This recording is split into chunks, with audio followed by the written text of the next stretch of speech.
এখানে আমাদের বটবটি গাছ, যে বটবটি গাছেও ফুল আসছে।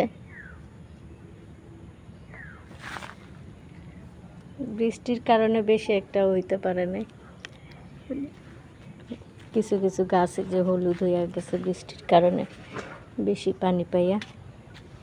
এখানেও বটবটি ধরছে অনেক কেজে, এই তো বটবটি ধরা শুরু হয়েছে।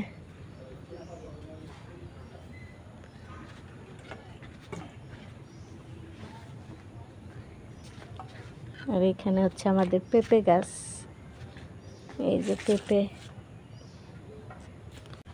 আবার কি শাক নেবেন? ও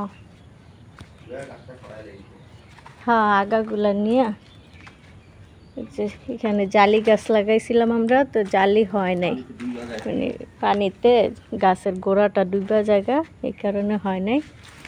এখন হচ্ছে শাকগুলা খাইয়া বাকি গাছটা উঠাই লাইতে হইব। এখানে কররাও ছাড়ছিল জালির, কররা কয়েকবারই ছাড়ছে, কিন্তু দুঃখের বিষয় হলো গাছ হয় না। জালি গাছে ফলন কিভাবে হইছে এটা বুঝতে পারছি। এগুলো আজকে শাক রান্না করবো আমরা।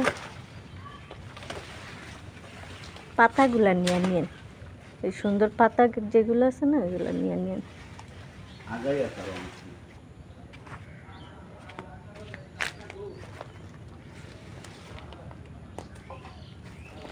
এই যে পাতাগুলা, আগা তো অত মজা না,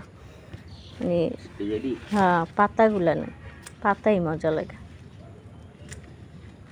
জালি পাতা গরম যায় না, যে দাও বিন্দা যায়।